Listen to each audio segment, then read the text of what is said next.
రేపు నిర్మలా సీతారామన్ అధ్యక్షతన అన్ని రాష్ట్రాల ఆర్థిక మంత్రుల భేటీ, కేంద్ర బడ్జెట్ సమావేశాలపై చర్చ, బడ్జెట్ ప్రిపరేషన్పై రాష్ట్రాల విజ్ఞప్తులను స్వీకరించనున్న కేంద్ర ఆర్థిక మంత్రి.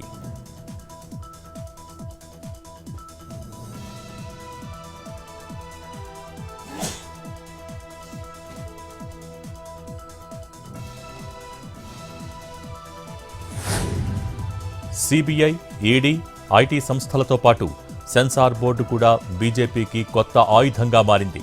కేంద్ర ప్రభుత్వంపై సీఎం స్టాలిన్ ఫైర్, మోడీ సర్కార్ చర్యల్ని తీవ్రంగా ఖండిస్తున్నామంటూ మండిపాటు.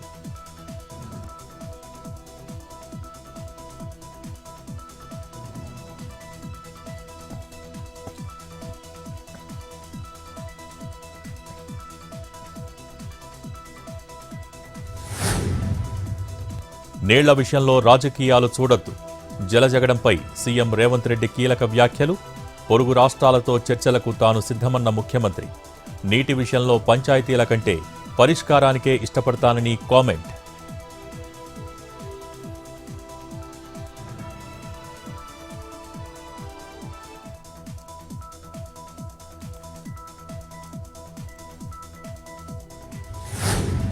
కృష్ణానది జలాల్లో గత 10 ఏళ్లలో అన్యాయం జరిగింది. గత బీఆర్ఎస్ పాలకులపై మంత్రి ఉత్తమ్ ఆగ్రహం. నీటి వాటా హక్కుల్లో ఒక్క చుక్క వదలబోమన్న ఉత్తమ్.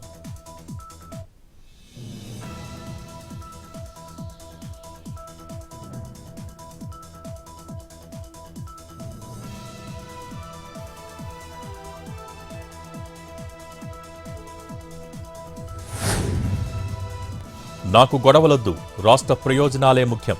పోలవరం నుంచి నల్లమల సాగర్కు నీళ్లు తీసుకెళ్తామన్న చంద్రబాబు. గత ఎన్నికల్లో టీడీపీ గెలిచి ఉంటే 2021లోనే ప్రాజెక్టు పూర్తయ్యేదని వ్యాఖ్య.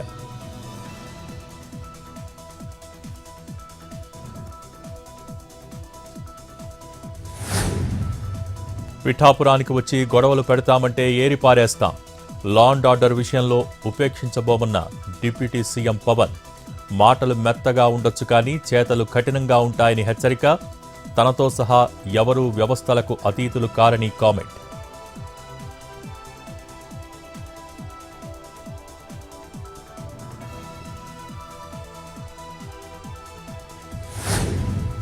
బెజవాడ, గుంటూరు మధ్య రాజధాని అంటే తప్పేంటి? మంత్రుల వ్యాఖ్యలకు పేర్ని నాని కౌంటర్. జగన్ వ్యాఖ్యలను వక్రీకరించారంటూ ఆగ్రహం.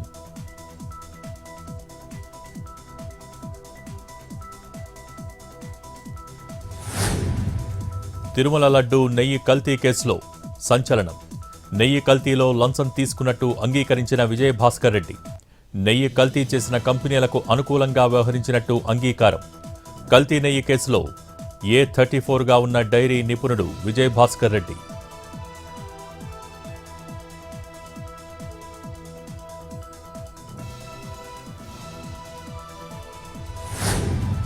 అద్దె బస్సు ఓనర్స్ అసోసియేషన్తో ఏపీఎస్ఆర్టీసీ చర్చలు సఫలం. ఈ నెల 12 నుంచి తలపెట్టిన సమ్మె విరమణ. యథావిధిగా నడవనున్న అద్దె బస్సులు.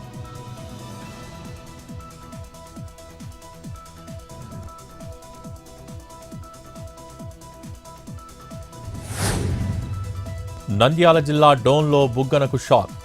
టీటీడీ కళ్యాణ మండప పరిశీలనకు వెళ్లిన మాజీ మంత్రి, గేటుకు తాళాలు వేసి వెళ్లిపోయిన అధికారులు. ఆఫీసర్ల తీరుపై బుగ్గన ఫైర్. ఇలాంటి సంస్కృతి మంచిది కాదని హితవు.